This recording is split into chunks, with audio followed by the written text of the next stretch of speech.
Hi, this is Zach Prog and Brandon Boyd, and we did our research topic on sleep, and mainly sleep in the CBU basketball program.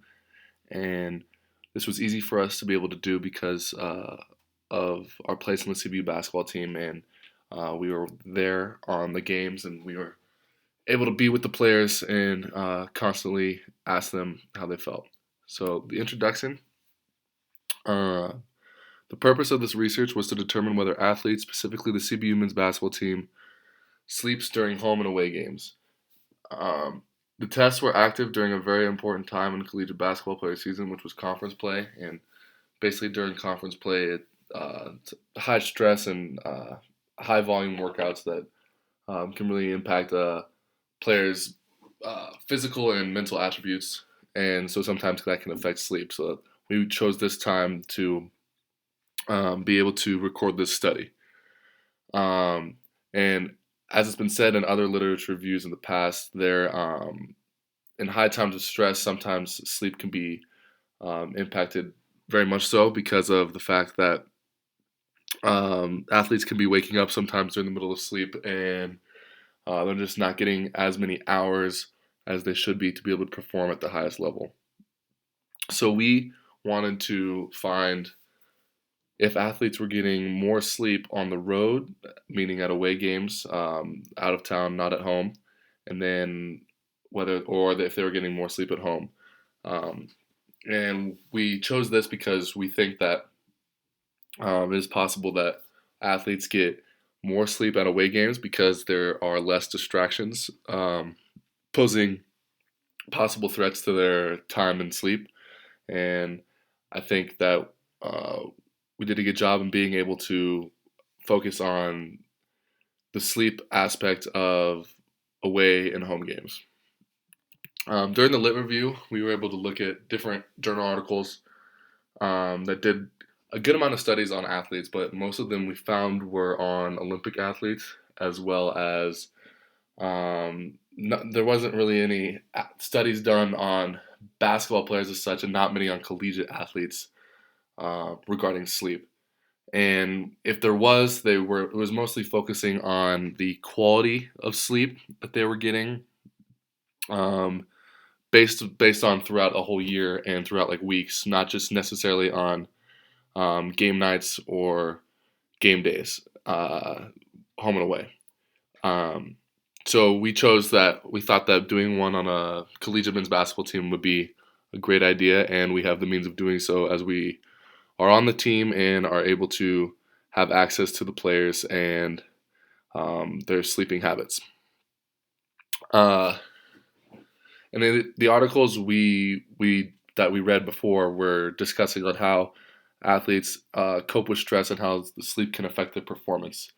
And in the literature reviews, we found that sleep does have an impact on performance and how athletes are able to perform. However, athletes that get more sleep tend to feel in their respects that they play better or have better games as opposed to having less amount of sleep or more disturbed sleep. They don't feel as they are ready enough to play that day. So the methods we used an app called Sleepwatch, which people use all the time. You can just find it. It's really easy to track the hours of players slept the night before a game, and we chose 4 nights before the game, 2 road games and 2 home games for all players on the team. So we chose 10 different players and kept the collection equivalent, the data, and they basically filled out a survey.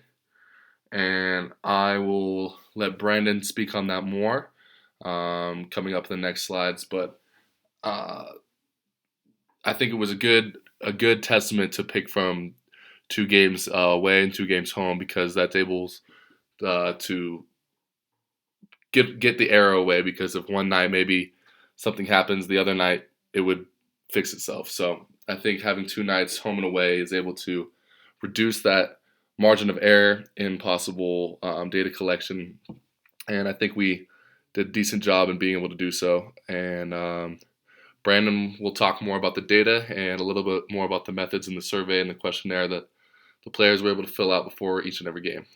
Thanks. Yeah, so like Zach said, I'll just basically go over, the data and the survey and questionnaire that we had our teammates fill out as a group and just go over that. But I'll just start off by continue to go over the methods and just so yeah, like Zach said, we use the Sleep Watch app um, to basically just track those amount of hours that we slept the night before the game. Um, and then yeah, so we had the players fill out a questionnaire to ask them, how they slept and if there were any disturbances while they slept. Um, some of the questions that we asked in the survey was, how many times did you wake up in the middle of the night? What caused you to wake up in the middle of the night? Um, was the bed that you were sleeping in comfortable? Yes or no? How well did you sleep on a scale of 1 to 5? 1 being poor and 5 being great. And then the last question is the base question is, did you feel like you get enough sleep? So we had to make sure that there's a total that the total amount of participants were equal the in both the nights at home and the nights away. So when we're at home games, we have 15 players that sit on the bench because we have three red shirts and um, one other guy who's hurt that are all part of the team. But we couldn't include them in this data and survey because we didn't they didn't travel with us and they didn't participate in the games or anything like that. So we had to make sure to keep the number equal as the road games and whole games of the time that the player slept. So we made sure that, and we made sure to figure out, that there's 11 players that are going to play on the road and 11 players that are going to play at home. So those are the only guys that are going to be able to participate in the survey. Um, so yeah, we made sure the participants filled out the survey by themselves and not anybody else.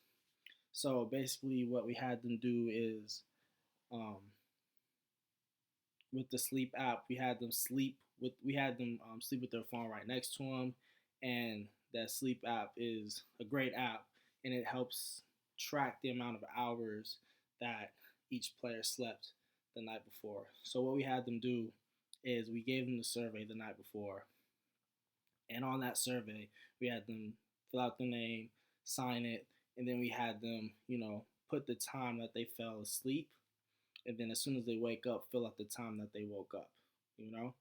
And that is because we wanted them to try to get the most accurate, times that they fell asleep and accurate time that they woke up so that the duration of the sleep would be accurate.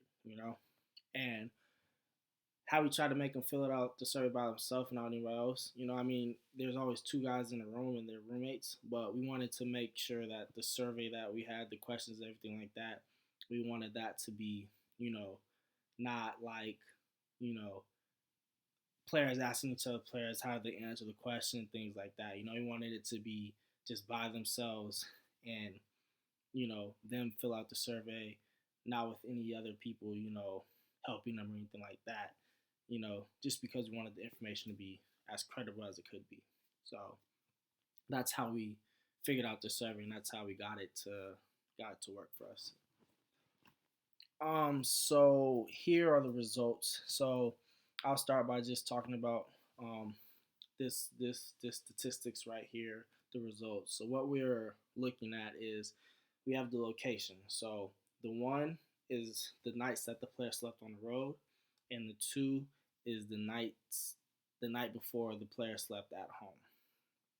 Um, and what this table is showing is that it shows that on the road, athletes, our teammates, and us, we got an average of about 489 minutes. Um, and it showed, and at home we got 389 minutes of sleep that night before the game. How we got those minutes. So like I said, when they filled out the amount of the time that they went to sleep. So let's say they went to sleep at 11 and woke up at 6 in the morning. We basically just calculated and translated the hours into minutes of how many minutes they slept on the night. So as you can see on the table, it shows that on the road, our athletes, our teammates, us, we got on an average of 100 more minutes of sleep a night on the road versus at home. And you can tell that that number is actually really crazy because it shows that we as athletes are actually getting a lot more sleep on the road versus at home. I mean, that's basically an hour and a half more sleep at home versus that. I mean, on the road versus at home, and that is a very crazy number if you really think about it. And I mean, I'll go into more depths of the reason as to why we believe that we're getting more sleep on the road versus at home. But you can tell by that graph that shows that there's you know a big difference. And yeah, so let me just start by talking. Oh, I'm sorry. This same thing. This just shows the independent samples test. It shows you the list of the variables and stuff like that, and it shows you the differences and it shows you all that. Um, oh, let me go back this way. So just the discussions and inclusions that I'll talk about more from the graphs and stuff like that. So the data shows that the men's basketball player slept better on the road versus at home. I mean, you could tell that us athletes getting 100 more minutes of sleep on the road versus at home is a big difference in it, and it's just a huge difference. We're getting an hour and a half more sleep on the road versus at home. Um, there's a lot of factors that could go into that. Um, the graph also showed that there was under 10% standard deviations, which shows that the data is credible. What that basically means is that usually if there's over a 10 or over 15% standard deviation, that they may seem to believe that the data may not be credible. That could be for many reasons, as to why some athletes are just filling out random or bogus numbers, numbers that aren't really truthful or aren't really rare. But the deviation, the time that shows of how much minutes that each athlete slept at home versus on the road shows that this information is actually credible and that this information is actually real information and not made up information. So that was very important to us to make sure we kept that standard deviation at around 10%. So we hit that right on the mark. And then yeah, so just some of the reasons why this might be. So why do I feel like athletes may get more sleep on the road versus at home is, for one, there's always more downtime on the road versus at home.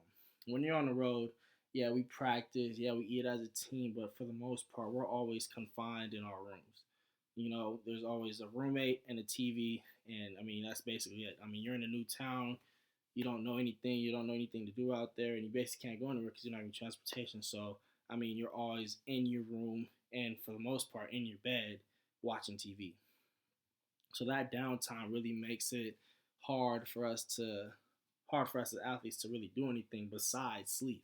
So I mean, when you're just in your room in your bed, you're gonna fall asleep easier and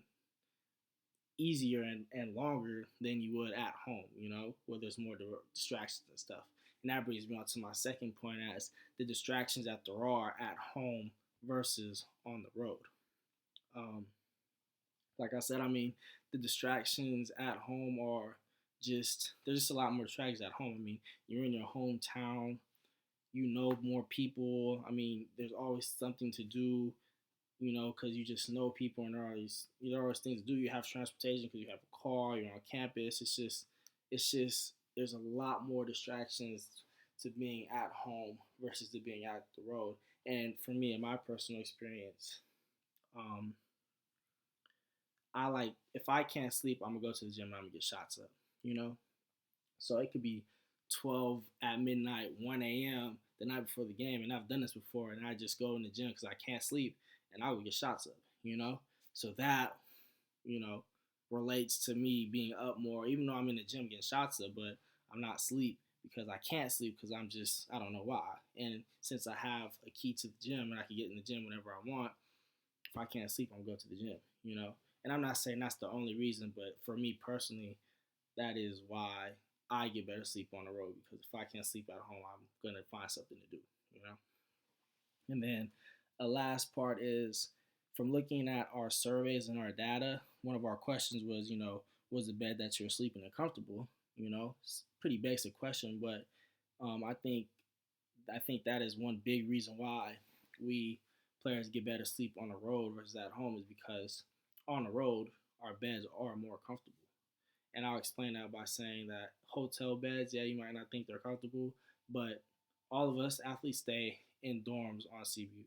So for us, we're sleeping on small twin bed mattresses that are firm and have no comfort or anything like that. So for us, when we get on the road, we're in a hotel and we're in this nice bed, it's like a sigh of relief because we're in nice, very comfortable beds. And if you look at the surveys that we did and how they answered that question, a lot of the players said while they're at home, the beds that they're sleeping in are not comfortable. And it's funny to think that. But on the road, the hotel beds are even more comfortable. And, you know, I didn't realize it, but, if you're someone like Zach, who is 7 foot, or other players that are tall and big, you know, and they're sleeping on that small twin bed mattress, it would be a relief to, be able to go on the road and get sleep and a real mattress, a real queen mattress, a queen bed mattress that's bigger, more comfortable, and everything like that. So I think, the comfortable beds in the hotel, I think that's a really big thing that a lot of people and teams don't think about. Because, I mean, for us at home, when we're at home games, we have to sleep in our twin bed mattress, and it's just rough. So, yeah, and then that's basically our presentation. Um, yeah, thank you for listening to why we believe to our data and everything like that, and why we think CBU men's basketball sleep better on the road versus at home. Thank you.